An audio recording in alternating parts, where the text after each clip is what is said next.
Civilisation के बारे में देखते हैं। तो इंडियन कॉन्स्टिट्यूशन का जो भाग 2 है वो आर्टिकल 5 से लेके 11 तक है। कितना? 5 से लेके 11 तक है।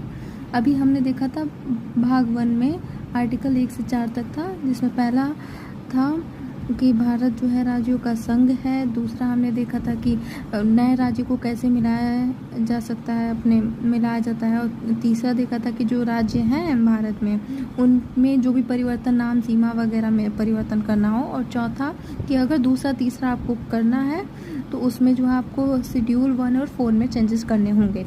ठीक है, अब समझते हैं कि 5 से 11 तक नागरिकता के बारे में दिया गया। पहले तो ये जानिए कि जो नागरिकता है, सिविलाइजेशन है हम लोग का, ठीक है, वो सिटीजनशिप जो है यूके से लिया गया है, ब्रिटेन से के संविधान से लिया गया है। और यूएसए में, हमारी जो भारत में है वो सिंगल सिटीजनशिप है, जबकि यूएसए में डबल सिटीजनशिप है। ठीक है, डबल सिटीजनशिप है यूएसए में, और अपने भारत में, इंडिया में सिंगल सिटीजनशिप है। अब आइए फटाफट से रिवीजन मारते हैं कि नागरिकता की देखिए 5 to 8 आर्टिकल तक ये बताया गया है कि जो भी 1950 से 26 जनवरी 1950 से पहले भारत में जो भारत का नागरिक है या नहीं है उसके बारे में बताया गया है।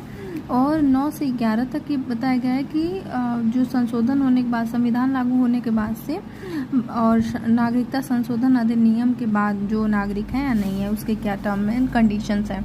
तो देखिए आर्टिकल 5 ये कहता है कि संविधान के लागू होने के समय निवास के आधार पर, यानी कि डोमिसाइल के बेसिस पे नागरिकता दिया गया। जैसे उसकी कंडीशंस क्या है कि भारत, जो व्यक्ति है वो भारत में जन्मा हो, उसके माता पिता किसी एक का जन्म भारत में हुआ हो, संविधान के लागू होने के कम से कम 5 वर्ष पहले पहले से वो भारत में रह रहा हो। ठीक है, आर्टिकल 6 ये कहता है कि पाकिस्तान से भारत आए लोगों का नागरिकता। 7 ये कहता है, आर्टिकल 7 कि भारत से पाकिस्तान जाने वाले और फिर पुनः पाकिस्तान से भारत वापस आने वाले, जैसे कि मतलब मान लीजिए कि झगड़ा लड़ाई हुआ और पाकिस्तान लोग चले गए, लेकिन अब मन हुआ कि नहीं अब भारत आने का मन हो रहा है, तो फिर उन लोग को जो है नागरिकता देने की जो आर्टिकल 7 में कहा गया है। आर्टिकल 8 में कहा गया है कि जो भी व्यक्ति भारतीय मूल के हैं लेकिन जब संविधान लागू हुआ था उस समय वो भारत में नहीं थे, किसी और देश में थे, तो उनको नागरिकता प्रदान करने के बारे में दिया गया है।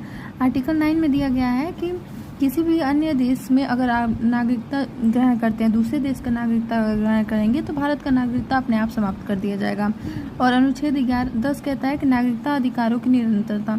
और 11 ये कहता है कि नागरिकता में कोई भी नया नियम, विधि, कानून